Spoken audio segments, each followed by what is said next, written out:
The deputy's cruiser sat outside in the white silence, its lights spinning gently but with no urgency. Snow clung to the wheel wells, and the engine ticked as it cooled, exhaling faint clouds into the frozen air. The town of Briar Hill, buried beneath layers of drifting snow, lay quiet, except for the hum of the wind and the low growl of that idling car. Inside the gas station, the heat clicked and sputtered from a small wall unit, barely keeping the cold at bay. The windows fogged at the corners, framing the world outside like a memory too distant to reach. Jake sat on a wooden chair near the fire Michael had kept burning since the boy arrived. He had changed into dry clothes Michael had offered, old sweatpants and a thermal shirt, rolled at the sleeves and ankles to fit. The army jacket with the name Maddox still hung on the back of the chair, slowly drying.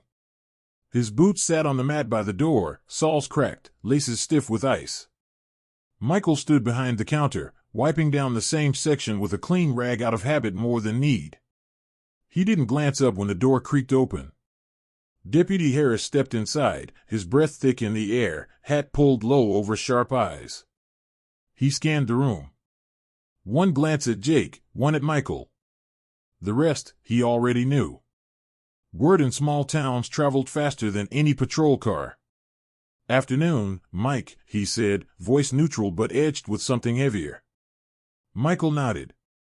He set the rag down. There was a stillness between the two men, not tension, not fear, but the quiet weight of mutual history. Harris was local, barely old enough to remember Michael's return from deployment.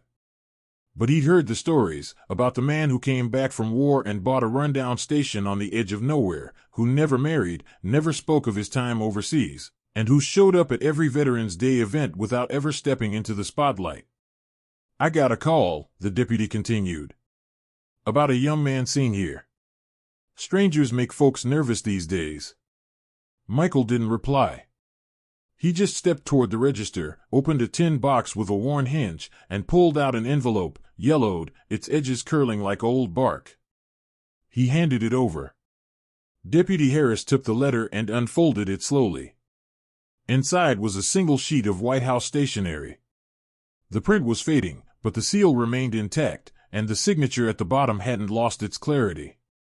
A letter of personal commendation, addressed to Michael Ray, for exceptional leadership during a firefight in Kandahar. The president's words spoke of bravery under impossible odds, of a man who shielded his unit through the night while wounded himself, refusing evacuation until the last soldier had cleared the compound. Harris read the letter once. Then again.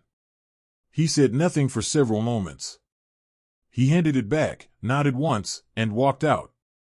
The door clicked softly behind him. No questions about Jake. No threats. No paperwork. Just silence. Michael returned the letter to its envelope, placed it back in the box, and resumed wiping the counter, as if the moment had never occurred. That night, Jake stayed. The wind still howled outside, battering the glass like fists demanding to be let in. But inside, the world narrowed to simple, tangible things.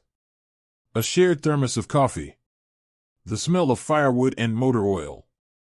The sound of a wrench clicking as Jake, now steady on his feet, repaired the generator's belt, his fingers raw but focused. Michael watched, saying nothing. He didn't hover or instruct. Just watched. And when Jake finished, he handed the boy an old wool blanket, nodded once in approval, and poured 2 more cups of coffee. The storm outside never ceased. It draped itself over Briar Hill like a warning, reminding everyone of how quickly comfort could vanish. But inside that gas station, the air grew warmer, not because of the fire, or the coffee, or even the repaired heater. It was something deeper.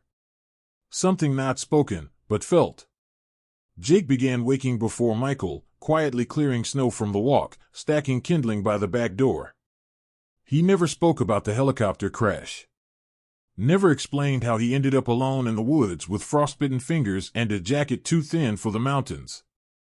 But in the silence, there was understanding. There were things that didn't need to be said between soldiers, even if they'd never served together. Michael saw in Jake the same look he'd carried for years, the aftermath look. The quiet waiting, the unwillingness to explain, the need to feel useful again. In the evenings, after closing the shutters and checking the locks, they sat near the fire. Sometimes Jake read the repair manual Michael had left on the workbench. Sometimes Michael polished an old Zippo lighter, flicking it open and shut like a metronome. They didn't talk much. But when Jake coughed, Michael slid a glass of water across the table. And when Michael's knees stiffened in the cold, Jake stoked the fire without being asked. It wasn't family. But it wasn't loneliness either. On the third night, while restocking shelves, Jake found a photograph behind the counter. Dusty, bent at the corners. A group of soldiers in desert gear, standing shoulder to shoulder in front of a scorched Humvee. One of the faces looked like Michael, only younger, harder. Michael noticed him holding it and took it gently from his hands. That was the last day before the extraction, he said, the first real statement he'd made all week. He tapped the photo once. That man there, Staff Sergeant Maddox, he pulled me out from under that wreckage. Jake looked up sharply. That's your father, Michael said. Jake blinked, startled, then slowly sat down. He died in the second blast, Michael continued. I owed him everything. And now, here you are. Jake didn't respond. But his hand, resting on the table, curled slightly into a fist. They didn't speak of it again. The fire crackled, the thermos emptied, and the wind screamed through the trees like a memory trying to get back inside. And in the warmth of that small, dimly lit station, a quiet kind of honor returned, earned not through medals or headlines, but through the dignity of presence. Two men, broken in different ways, piecing together something whole in the silence. The storm began to loosen its grip on Briar Hill by the third morning. The air was still bitter, the snowbanks high and gray from exhaust, but the wind had calmed, and the silence that followed felt almost unnatural, like something was waiting just beyond the tree line. Michael stood outside before dawn, shovel in hand. He moved slowly, his back sore, his breath thick in the air. Beside him, Jake methodically cleared the frozen steps, each scrape of the metal edge against concrete a steady rhythm.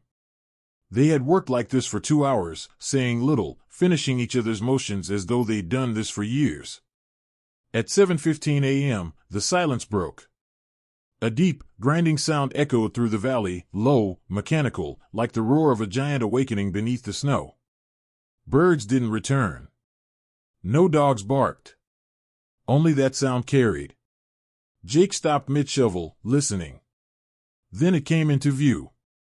From the far edge of Route 27, where the woods stand near the ridge, a convoy appeared.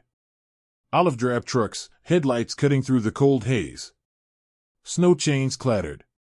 Treads chewed through slush. A pair of military Humvees led the way, followed by a long line of armored transports, each bearing the insignia of the 6th Mountain Brigade. Briar Hill hadn't seen this kind of movement since the flood back in '93. Then, it had been sandbags and rescue helicopters. This time, it felt different, deliberate. Michael set the shovel aside and stood straight. Jake took half a step back, unsure whether to retreat inside or hold his ground. The convoy came to a stop directly in front of the gas station. Out of the lead vehicle stepped a woman in pressed fatigues, bars gleaming on her collar. Her gloves were off before she reached the porch. Behind her, 4 soldiers formed a quiet formation. Lieutenant Colonel Sarah Ortega, she said, saluting sharply. Michael returned the gesture with crisp precision, the old reflex still alive in his spine. We're here for Private Maddox, she added, her tone softening.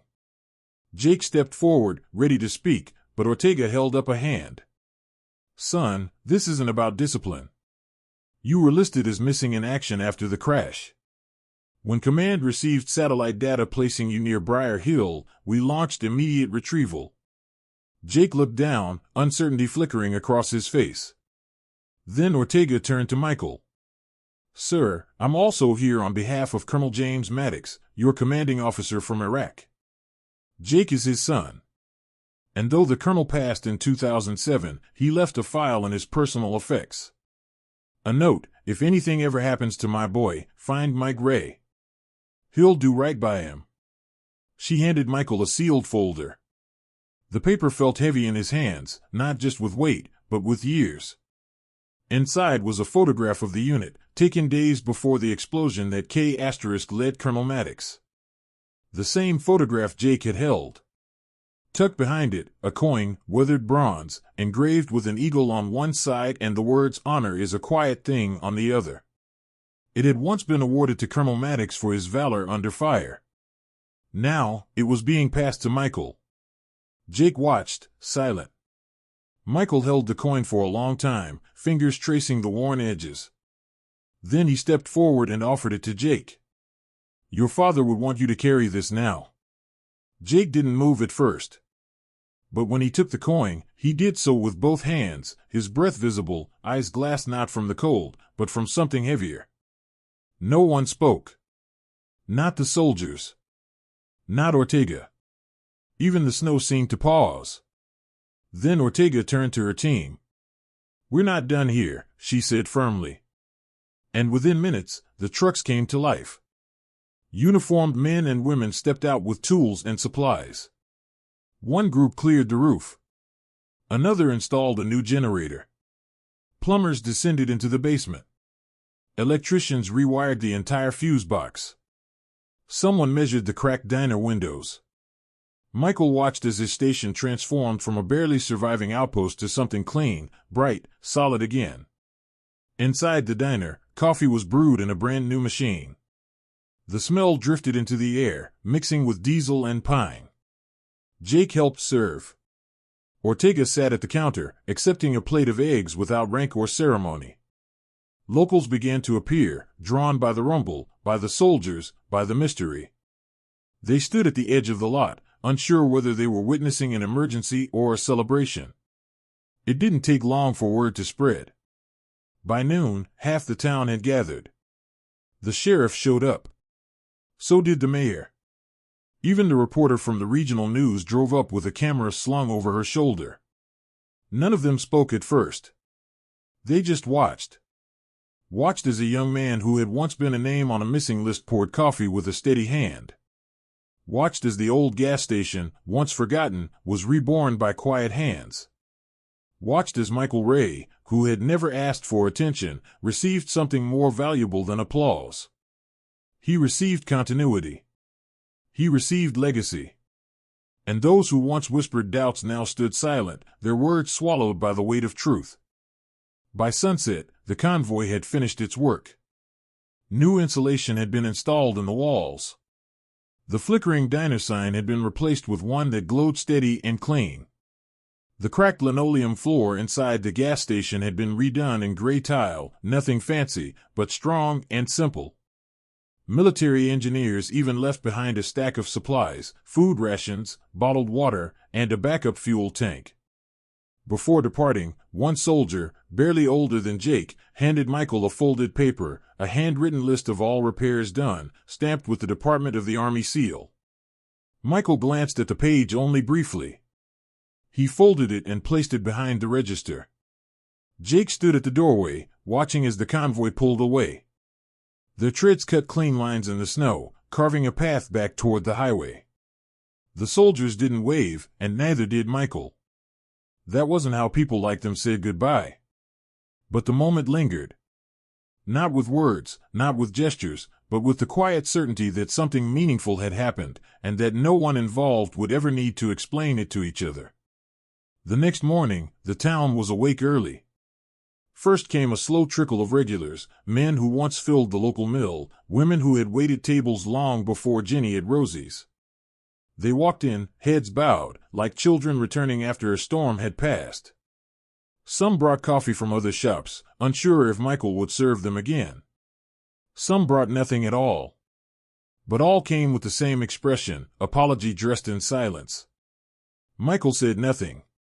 He cooked eggs. He filled coffee mugs. He nodded when they left payment on the counter. Around 10 a.m., a silver car parked near the side of the building. A woman stepped out, hair in a tight bun, a clipboard in hand. She introduced herself as an aide to the senator representing their district. She offered a formal speech, but Michael, standing behind the counter, simply handed her a plate of pancakes and a cup of black coffee. "Eat first," he said. "Then we'll talk." The senator himself arrived the next day. He wore a pin on his lapel and had practiced his lines, but something shifted when he stepped inside and saw the photos behind the counter. Michael had, for the first time in 20 years, placed a few of them back on the wall. Pictures from Iraq.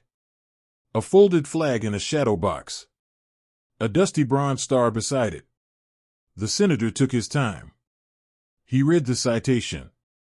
He looked at the photo of the unit and recognized 3 of the faces, men he'd served with briefly before going into politics. When he finally spoke, his voice had dropped the press tone. "You carried our country on your back," he said quietly. "We should have carried you." Michael didn't answer. He didn't need to. 2 weeks later, a letter arrived, official seal, thick parchment. Inside was a commendation from the U.S. Senate, acknowledging Michael Ray's service both in uniform and in community. Accompanying it was a plaque. Not gold. Not fancy. Just steel, riveted with 4 bolts and engraved with 9 words. In storms or silence, kindness does not retreat. It was hung beside the diner door. Jake stayed another week. In that time, he helped install shelves, stocked supplies, and replaced the flagpole rope. He never called attention to himself. He never reminded anyone that he'd walk miles through snow just to survive.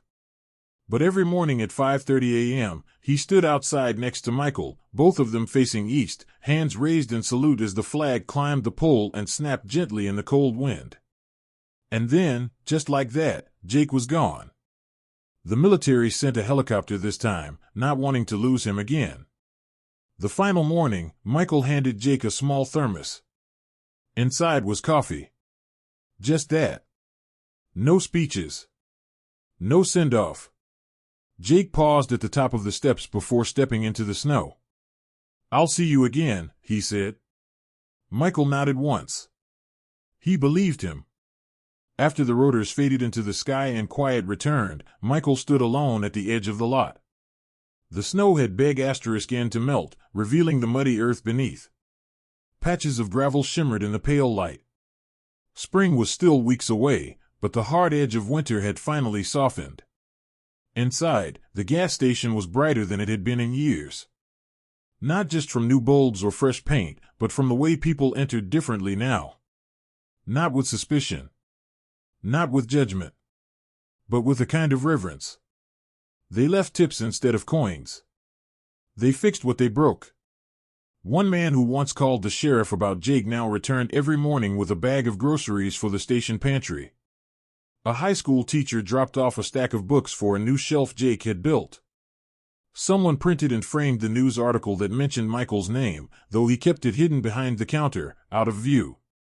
And above the door, just beneath the plaque, someone had etched the words from Jake's parting gift. "We don't throw family to the storm."